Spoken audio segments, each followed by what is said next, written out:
In my video series starting with how to get the weight loss benefits of ephedra without the risks, I noted how drinking water affects the release of the adrenal hormone noradrenaline, making it the safest metabolic booster for weight loss, and recommended drinking 2 cups of cold water on an empty stomach a few times a day, ideally before meals, as a form of that negative calorie preloading, as I discuss in my video Evidence-Based Weight Loss. But what about just staying hydrated in general?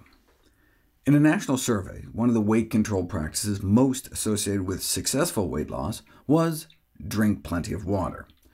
But it was also associated with unsuccessful attempts at weight loss. It's just one of the most popular weight loss tips across the board, both in the mainstream media and a common recommendation given to patients by their physicians. But does it work? Can we just add water? About a dozen studies have been published on the matter, and overall there does appear to be a weight-reducing benefit to increase water consumption. What's the obvious confounder, though? Confounding factors, also known as lurking variables, are some third element that ends up being the true explanation for a supposed link between two things. Here's a textbook example. There may be a tight correlation between ice cream sales and drowning deaths. But that doesn't mean ice cream causes drowning. A more likely explanation is that there's a lurking third variable, like hot weather, summertime, that explains why drowning deaths are highest when ice cream consumption is at its peak.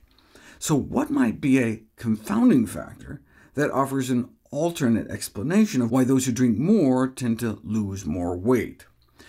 Maybe it's because those who drink more water tend to drink less soda. So maybe the reason more water is associated to more weight loss is because there's the third variable, a confounding variable, like less soda consumption connected to both, and that's the real cause. The primary reason that the CDC, USDA, American Medical Association, American Diabetes Association, American Heart Association, and American Academy of Pediatrics all recommend drinking water for weight management is as a replacement of beverages with calories. Even replacing one sugary beverage or beer with water per day is associated with a lower incidence of obesity over time. American children and adolescents drink so much soda that replacing all sugary beverages with water could result in an average reduction of 235 calories a day. And what about exercise? That's another obvious confounder candidate. After all, who drinks lots of water? Those who spend hours working out. So no wonder water drinkers might be slimmer. A study of dieting overweight women took both soda and exercise into account, and still, however, found a benefit associated with increased water consumption. Over a year, those who drank at least a liter a day of water lost about 5 more pounds on average than those who didn't. The researchers were able to control for physical activity and intake of other beverages, but what about other foods? It turns out that those who drink more water also tend to eat more fruits and vegetables, greens and beans, and whole grains, and less total sugar, and less fast food. No wonder they're a healthier weight. To control for dietary factors, the scientific world had to bring out the big guns.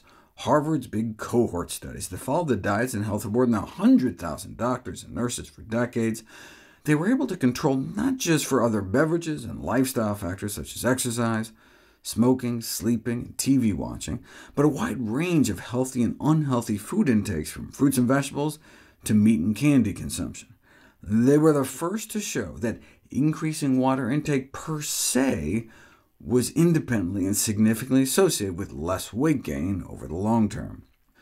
Consumption patterns in these studies were by self-report, though. Participants were just asked to fill out detailed questionnaires about their diet. For more of an objective measure, researchers directly assessed people's hydration status by assessing their blood and urine concentrations.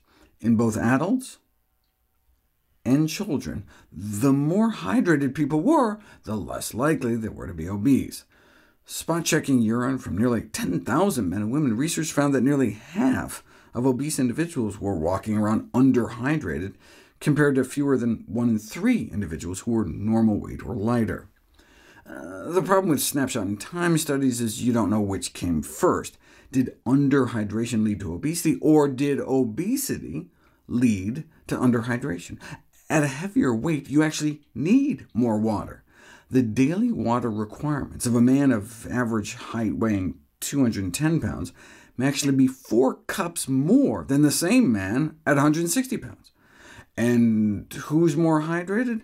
Those who eat more water-rich foods like fruits and vegetables. There's that specter of confounding again.